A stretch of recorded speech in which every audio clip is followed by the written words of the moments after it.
guys, my name is Susie Solaviv and I'm a narrative consultant with Sacred Record.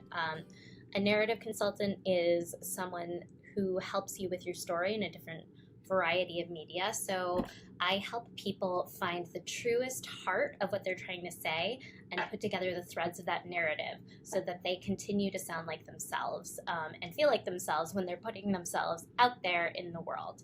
Today, I'm going to talk with you about social media and how to feel authentic on social media. Now listen, if you are looking for top 10 how to rock your Instagram, how to grow by thousands of followers, I am not for you. If, however, you want to feel like yourself and feel good about being on social media and you want to connect with followers who like you and like your stuff, then I am for you, and I'm stoked.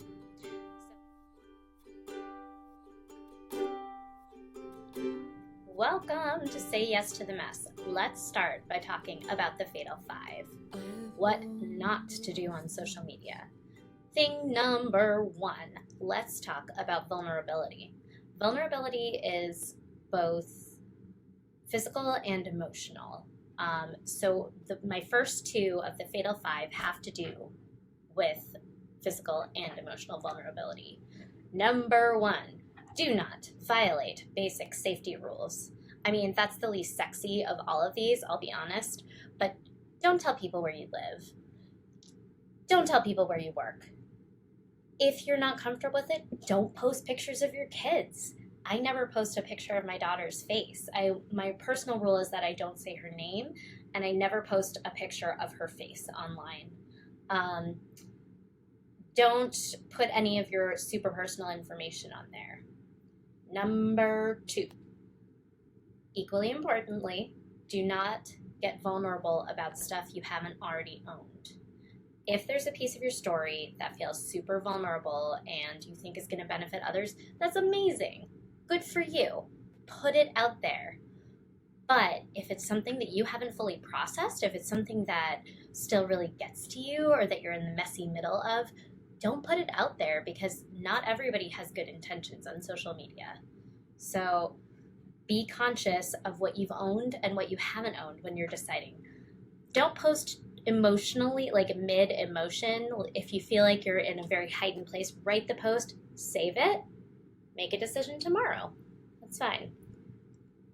Number 3, don't get really, really small. Now, don't be so scared of putting stuff out there that you only put your teeny tiny little snippets on there. People are not on social media just to see pictures of your food. The odds are pretty good that somebody else has already done a better food account than you. So you want to make sure that your voice is coming through. You don't want to get really, really small. Number 4, don't believe anything's irreversible. You know, you're allowed to delete stuff. You're allowed to redo stuff. I've already recorded this webinar like 3 times, and I'll probably re-record it again. Almost nothing is irreversible. So don't feel like just because something you did didn't land well, that doesn't mean that it might not land better later, or you might not find another way to say it, or that you could just scrap it. So you make up the rules in this world. Number 5, don't think.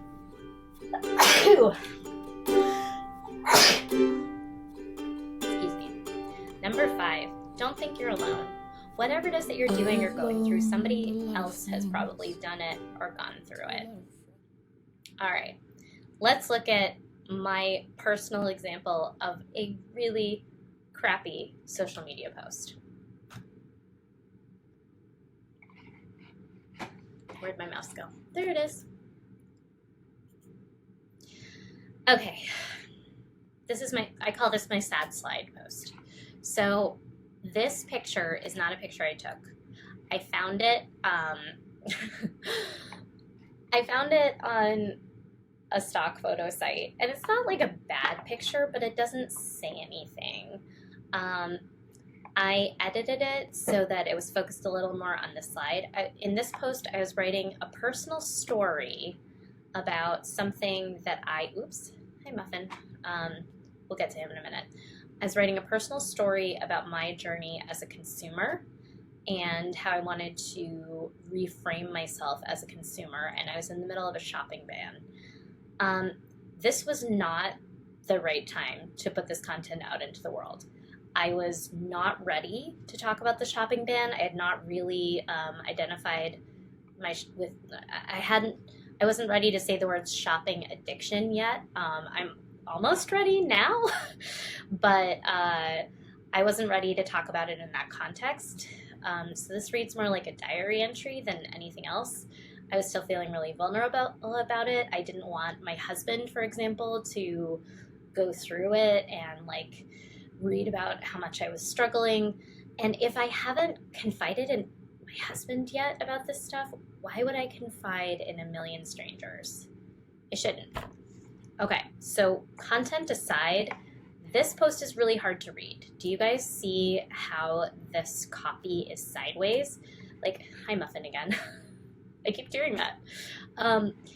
I can't read this if I'm looking at my teeny tiny screen. Like, I mean, I could flip my phone sideways, but the odds are pretty good that I'm just scrolling through and I'm not going to want to bother, especially because this picture of the slide is so sad.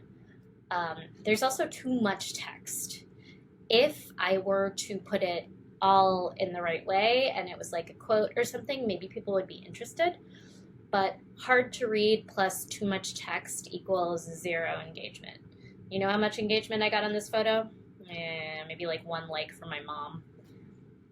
So that's my sad slide. Don't have a sad slide. At least have a happy slide. Okay, this post is my Sassy 6 post. How to rock your online presence. So we'll go back to him. I love him.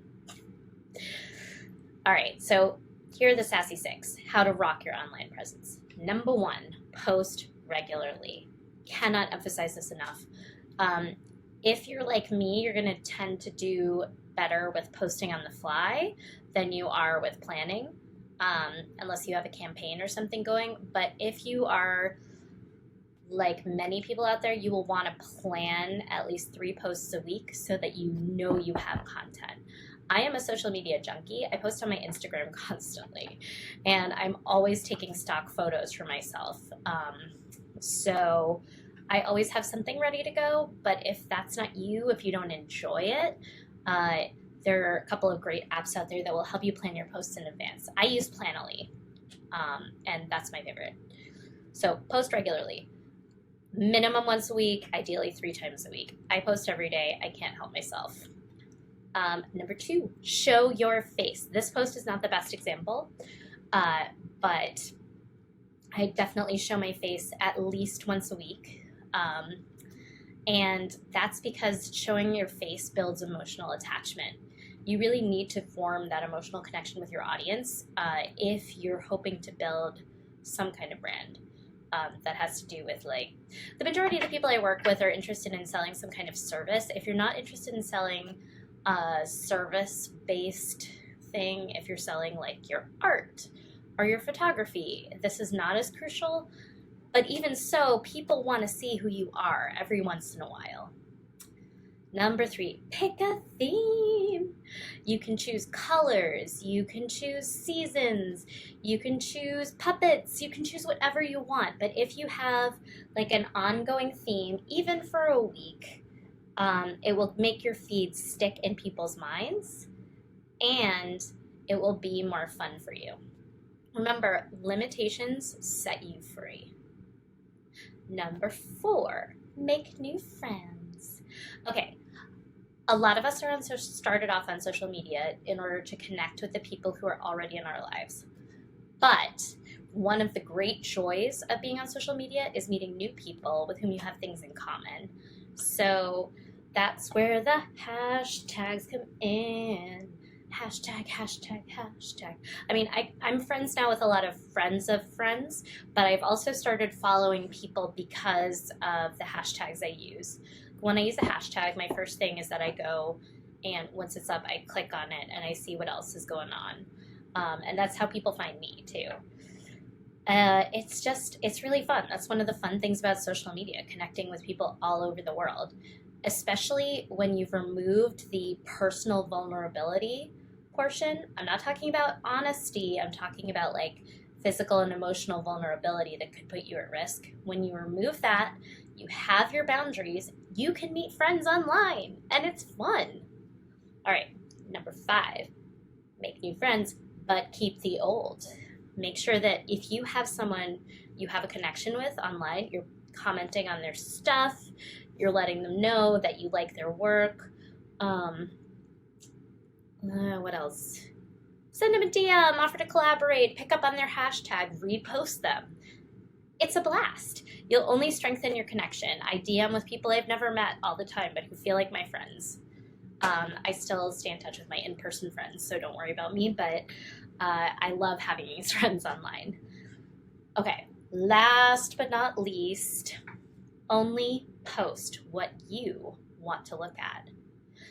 I curate my feed so that it's full of things that I like and I want to look at, and that is where my friend Muffin Mugfin comes in. Muffin Mugfin is a puppet that I bought. He's handmade. I brought him into my feed when I realized that I wasn't putting enough of myself on there. One of the things about me that's vulnerable but that I've already owned is my love of puppetry. I studied puppetry in college. I interned at a puppet theater after college. I just adore it. I used to build puppets all the time. I have a puppet named Wilbur. I built. I'm pretty discriminating when it comes to buying other people's puppets. And this guy, Muffin Mugfin, he was a find. Like, the manipulation is so good. He's such a beautiful color. He really has a lot of personality. And I play with him with my daughter all the time. So when I got him, I was like, you know what? I'm just going to go for it. I'm going to put it out there. This is me. I like puppets. And I got more engagement on the post than I had gotten in months.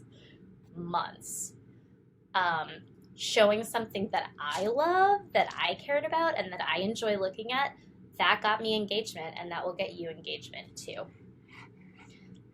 Okay, tips and tricks.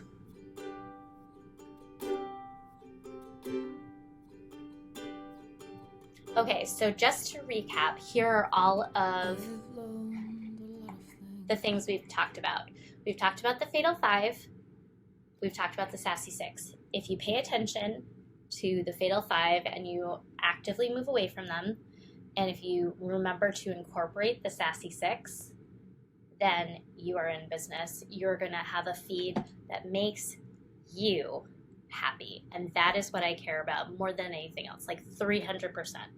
Who cares if you have a bajillion followers if your feed doesn't feel like you and it's not making you happy? Thanks for watching. If you've enjoyed this video, please make sure you subscribe to my newsletter.